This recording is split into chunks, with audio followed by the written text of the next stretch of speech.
Coming up on today's show, Tesla announces the Model 3 Standard Range ahead of schedule and surprises us with the Tesla Model 3 Standard Range Plus. Zero Motorcycles unveils the Niro SRF, complete with nifty 12-kilowatt fast charging option, and Polestar goes after Tesla with the Polestar 2 electric car. These stories and more coming next. Welcome back to another weekly roundup in the world of cleaner, greener, safer and smarter transportation. We've got a lot of stories to get through today, so let's get on with our first one, the official launch of the Tesla Model 3 Standard Range. Meeting the promised $35,000 price tag for 220 miles of range per charge, a 130 miles per hour top speed, and a 5.6 second 0 to 60 miles per hour time, the Model 3 Standard Range will begin deliveries in the US next month. Standard for the Standard is black paint and aero wheels with manual, non-heated driver's seat, cloth interior and standard audio. Active safety features are standard, but autopilot and full self-driving will cost you extra. Also unveiled was the Model 3 Standard Range Plus, which adds a more premium audio system and interior, fog lights and $2,000 to the asking price, as well as a little more range and a faster acceleration time and top speed. Other tweaks were announced to other Tesla models, but we'll cover them later in the show. Porsche has confirmed that its next-generation mid-size Macan Crossover will be designed as an all-electric vehicle. It's due to hit the market in 2021 as a 2022 model year, making it the second all-electric Porsche to market. The electric Macan will join the soon-to-launch Porsche Taycan in Porsche's stable and help it towards its goal of having half of its cars electric by 2025. That said, it also appears Porsche intends to sell its first-generation internal combustion engine Macan alongside the second-gen plug-in. At the same time as the official launch of the Tesla Model 3 Standard Range and Standard Range Plus, Tesla announced it will be closing the majority of its Tesla stores and galleries around the world, switching to a fully online ordering system instead. It says antiquated dealership laws, inefficiencies and politics are to blame, noting it's easier and faster to buy online. Tesla also confirmed that the layoffs that will result are, quote, the only way to achieve the savings needed to get Model 3 to market at advertised price. Alongside this, Tesla says it's unlikely that it will turn a profit this quarter. Zero Motorcycles has finally unveiled the Niro SRF, its newest electric ride. It debuts an all-new, fully connected telematics system, powerful 82-kilowatt electric motor, and, depending on options, a range of up to 200 miles per charge in city traffic. As with other Niro models, there are a choice of additional accessories that you can pick, including either a supplementary power tank to increase range and a choice of charge tanks, offering recharging in an hour from just 2 standard J1772 plugs. Deliveries will begin in April. Lucid Motors may not yet have a production electric car on the market, but rumours this week suggest that it's about to unveil an all-electric SUV model that could follow the Lucid Air performance sedan to market in just a few years' time. The Lucid Air is expected to begin production next year, and the SUV being worked on is likely to be based on the same platform as the Lucid Air.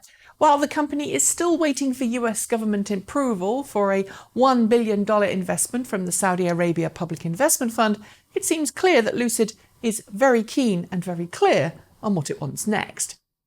Polestar, Volvo's performance plug-in brand, held the online reveal this week for its second model, the Polestar 2.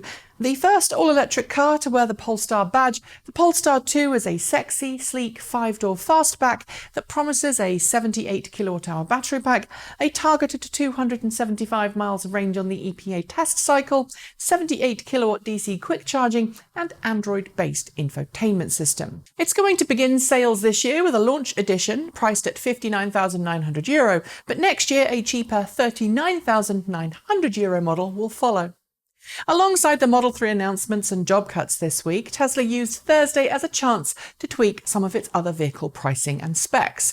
Among the changes include a drop in price of the Model 3 mid-range and Model 3 Performance, as well as the reintroduction of the Model 3 long-range rear-wheel drive, with a slightly longer range per charge than the previous model.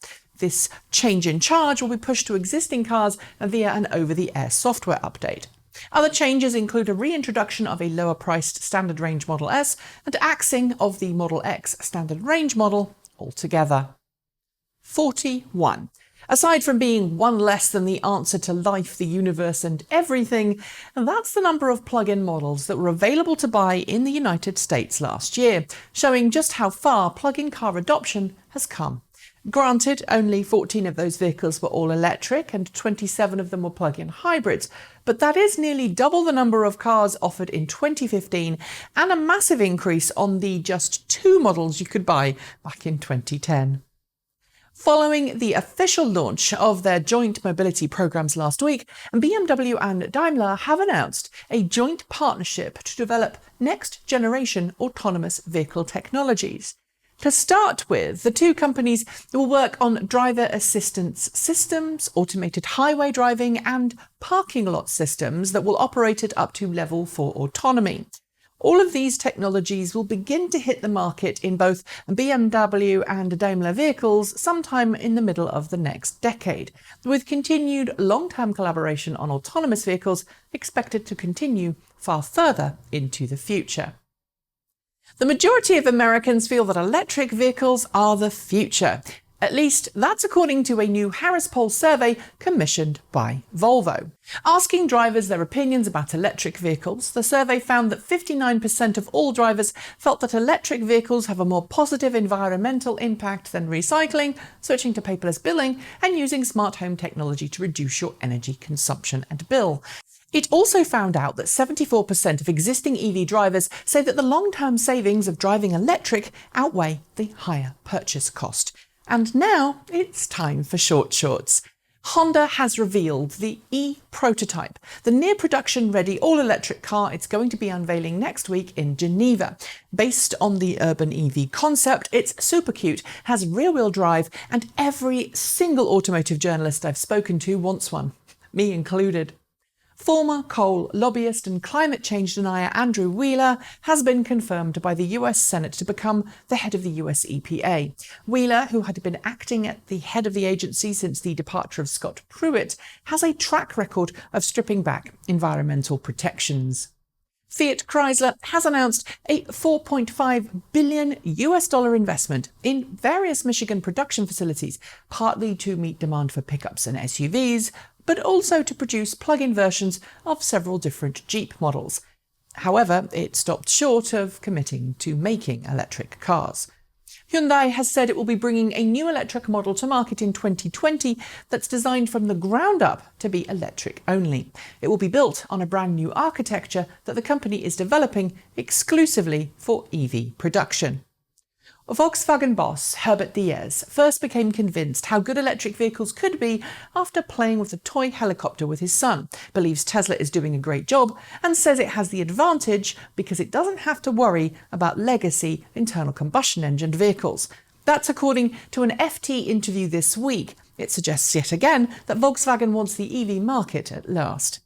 The SEC has asked a federal judge to hold Elon Musk in contempt of court after an erroneous tweet sent by Musk suggests his tweets on Tesla are not being pre-approved as laid out in agreements with the SEC. Musk has fired back on Twitter, and things could get messy. BMW has been fined €8.5 million in Germany for a, quote, negligible in-quality control over diesel emissions. Investigations show that BMW did not use cheat devices but produced vehicles which exceeded emissions regulations. A group of investors in Maxwell Technologies are suing the firm to try and block Tesla from acquiring the company. The lawsuits claim that Tesla threatened to end its relationship with Maxwell should it choose not to accept the purchase offer. Way back when Henry Ford II was in charge of the company, he told his drivers at Le Mans to go like hell to beat Ferrari. Now that term has a new life, courtesy of Bill Ford, who said this week that Ford's Mustang-inspired EV will go like hell. I can't wait. Ahead of the Geneva Motor Show, Peugeot has unveiled the next generation 208, complete with an all-electric version capable of 211 miles per charge. It's quite the looker, and it will go on sale later this year. Unfortunately, the price is currently unknown. Also ahead of Geneva, Seat has announced the global debut of the LBorn electric car, an all-electric hatchback concept based on the Volkswagen MEB platform. The car itself looks almost production ready and promises long range and quick charging. The rumour mill went into overdrive this week when a Tesla Model X was found burnt to a crisp on a frozen Vermont lake. After a few days of speculation, it was discovered that the car had been driven out there by its owner on a fishing trip, but on its way out there, the battery pack was punctured and the car caught fire. A very sad end indeed. In addition to the Seat LBorn, Seat has also unveiled an all-electric heavy quadricycle that it says is the future of city mobility. It has a battery swap system designed to get around recharging challenges and looks very much like a high-tech Renault Twizy. Tesla says it's got everything needed to push fully autonomous operation to customers' cars later this year. As we've previously said, it will depend on local laws where you live, but full highway and city driving, complete with sign reading, has been promised. And those are your shorts. There will be more next week. The Ford F-150 has for a long time been the world's most popular pickup truck, with stupidly large numbers rolling off dealer lots every single year. But it also turns out it's a great way to hide a test mule. At least that's according to Rivian, which admitted this week that it's been busy testing its drivetrain and battery packs on the roads of Detroit, with Ford F-150 bodies on top. It's a crafty way to get all of those test miles in, but it also makes me wonder if that spy shot from earlier this year of an F-150 charging was actually a Rivian R1T in disguise. Despite rumours to the contrary, Mercedes-Benz says it's on track to deliver the first EQC electric SUVs to customers this year. Previous reports had said there was a pushback in the rollout plan, but the company told Electrek this week that VIP customers will get their cars in June this year, with volume deliveries due to start in November in Europe. US customers and customers in other non-European markets will have to wait until 2020 for a chance to own one.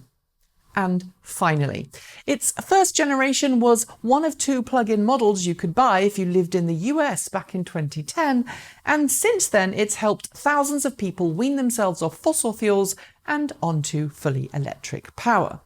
But last week, the final Chevrolet Volt range-extended electric car rolled off the production line, bringing to a close its 8.5-year, 2 generations of production.